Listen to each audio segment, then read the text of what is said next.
Every like, every comment, and every subscriber gives me motivation daily to bring you guys the best MMA content on YouTube. What's up, guys? It's your boy Trippy Speaks, and look, this is one of the most important fights for the MMA community. Why? Because Jake Paul has disrespected MMA so much, especially lately. This guy has been talking so crazy on Twitter. I don't know what his deal was. I'm assuming it's because he's frustrated that he couldn't get a fight booked. And he's kind of getting forced to take these harder oppositions now. He tried fighting Tommy Fury. He really did. And in my opinion, he should probably move on from Tommy Fury unless he loses to Anderson Silva. And we'll get into that.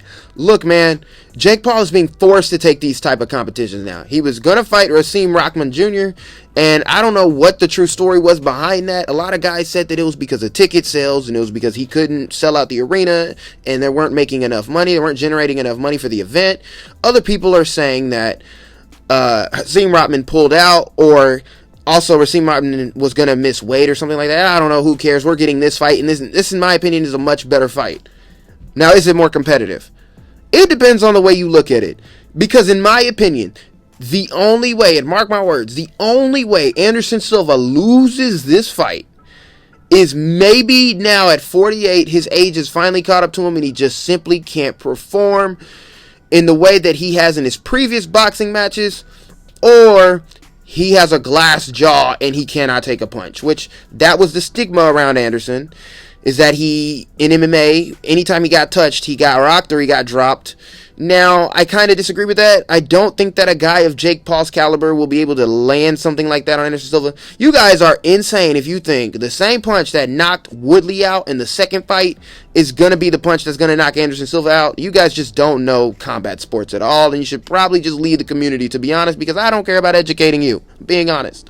But listen, boys, so Jake Paul, man, look, I know I don't give the guy a ton of credit. The guy can pop, though. The guy has a pop. And as humbly as I can say, and as unbiased as I can say, Anderson Silva's last performance was great, especially when he faced another boxer in Julio Cesar Chavez Jr., but when he knocked out that other guy, I don't really know his name, that was very impressive. And whenever you look at Jake Paul's last performance, it wasn't of the same caliber. He looked very novice-like to me. He looked like a novice in there against Tyron Woodley, and it's shown. The performance was horrible. But then whenever you look at other fights like Ben Askren and Nate Robinson, in my opinion, the reason why he was so successful in those fights is because he was facing no threat. And in Tyron Woodley, he was essentially facing power that only came every blue moon. Tyron Woodley didn't throw anything at Jake Paul, and we know this. Another thing is that Jake Paul, the way that he is most comfortable, in the Ben Askren fight, he bullied Ben Askren back. In the Anissan Gibb fight, he also bullied Anissan Gibb when he came to his power, but Anissan Gibb was able to make Jake Paul very uncomfortable in there. And a lot of people think Jake Paul has just progressed so much since then. I agree. The guy seemed like he's really picking his shots a lot better than what he did, but he still has defensive flaws. He doesn't have the greatest head movement. He has horrendous footwork.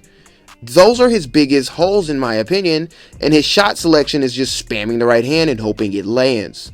So he won't be able, when Tyron Woodley is walking forward with his hands high, he won't be able just to sit there and outbox Tyron Woodley because Tyron Woodley's not throwing anything back. He just simply won't be able to do that. And Tyron Woodley's not cutting off the ring properly, etc., etc. He also won't be able just to back Anderson up and bully him the same way he did Ben Askren. So what he has to rely on is his knowledge of boxing that he's gathered throughout his ventures.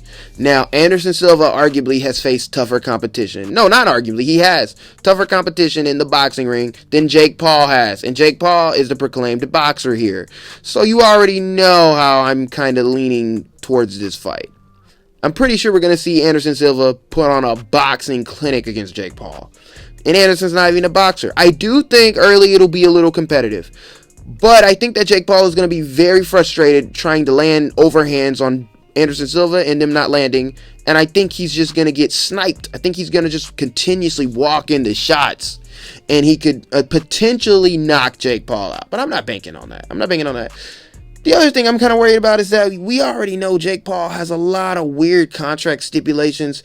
You know, people have come out and exposed him about it, and I really hope that it's not the case for this fight, man. We really don't know what's going behind the scenes, guys. I'm not saying his fights are faked. I'm just saying that you don't know what's going on with the contract negotiations. Because even though there wasn't necessarily a no knockout clause for Hakeem Rotman Jr., you still seen all the weird weight cut and all the other issues that he had. So we don't know if Anderson's doing that.